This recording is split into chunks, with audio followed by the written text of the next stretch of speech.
GN Sai Baba की जहाँ तक बात है, वो स्टेट किसी के साथ क्या दमन कर सकता है और राज्य जो है ना किस हद तक जा सकता है, उसका पूरा जो उदाहरण है वो जीएन साईं बाबा का अपना एक पूरा जो जीवन है वो उसका उदाहरण है। और कार्ल मार्क्स ने एक बार ये कहा था कि जो शिक्षा है, आपका मीडिया है, कोर्टें हैं या जितने भी संस्थाएं हैं, वो सारी की सारी सत्ता वर्ग की सेवा के लिए ही बनी हुई है। और उससे हमें हैरान होने की जरूरत नहीं है, कम से कम वो लोग जो इन चीजों को समझते हैं कि वो सत्ता का ये चरित्र है, कोई नई चीज नहीं है और हमेशा से सत्ता ये करती आई है। और जीएन साईं बाबा के मामले में जो है ना, और खासतौर पे आप ये भी कह सकते हैं पिछले 10 साल में, मतलब कि आप ऐसा कोई उन्होंने छोड़ा नहीं है कि कोई मुखौटा रखा हो, सारे मुखौटे भी एटलीस्ट उतार के फेंक दिए। कांग्रेस ने, सही बात है कि बहुत सारी कांग्रेस के समय में भी उन्होंने ऐसा किया होगा, मैं उससे अलग राय नहीं रखता, परंतु कांग्रेस ने उसके बावजूद भी एक मुखौटा रखा, कोशिश की अपने आप को एक डेमोक्रेटिक दिखाने की, वो कोशिश करते थे। परंतु बीजेपी ने वो मुखौटा भी उतार दिया और ये कहा कि हमने मुखौटे की जरूरत नहीं है, जो भी है वो सीधा सीधा करेंगे। और जीएन साईं बाबा के जो केस में आपको पूरा नजर आएगा, मुझे लगता है कि शायद पहला केस होगा जिसमें जीएन साईं बाबा 2 बार बरी हुए कोर्ट से। अदरवाइज कोई कोर्ट में ऐसा, मेरी एज ए एडवोकेट में कह सकता हूं कि मेरी नॉलेज में ऐसा कोई केस नहीं है कि एक हाई कोर्ट ने किसी को इक्विटल कर दिया और उसके बाद सुप्रीम कोर्ट ने जाके उसको ये कहा कि दोबारा इसको वही सेम हाई कोर्ट सुनेगी। ये ऐसा कभी नहीं हुआ। और हाई कोर्ट में बाकायदा उनका बरी हुआ, बरी होने के बाद तुरंत रातों रात जो है ना, स्टेट कहो या सेंट्रल गवर्नमेंट कहो, जो तुषार मेहता है वो सेंटर के अटॉर्नी के साथ काम करते हैं, उन्होंने जाके सुप्रीम कोर्ट में कहा कि तुरंत इस पे स्टे कीजिए।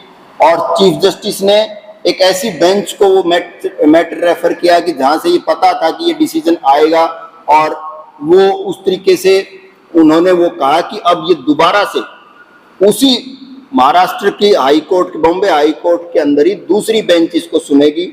और उस बेंच को सुनने के मामले में 2 साल से ज्यादा का समय निकल गया। और उसके बाद भी जब दूसरी बेंच ने भी उनको बरी कर दिया तो दोबारा फिर सुप्रीम कोर्ट में गए, सेम बेंच के पास गया, उस सेम बेंच ने अब कहा कि अब हमारे पास कोई अल्टरनेट नहीं बचा। तो इससे ज्यादा जो है ना स्टेट का रिप्रेशन नहीं हो सकता। और अकेले जीएन साईं बाबा का इशू नहीं है, मतलब कि आप देखिए उमर खालिद जो है, पिछले, मतलब आप ये कह सकते हैं कि 1500 से ज्यादा दिन हो गए वो जेल में है और आज तक कोई एविडेंस नहीं है, कोई ट्रायल स्टार्ट नहीं हुआ, परंतु उसके बावजूद भी कोई बेल का इशू नहीं है। सुप्रीम कोर्ट तक इशू चला गया, परंतु जिस देश में ये रूल है बाकायदा कि bail is rule and jail is exception, उस रूल को भी ब्रेक करते हुए उसकी उमर खालिद की केस की सुनवाई नहीं हो रही है। ऐसे एक नहीं है, मतलब सैकड़ों उदाहरण हैं जिसमें कि बेवजह लोगों को अंदर रखा जा रहा है।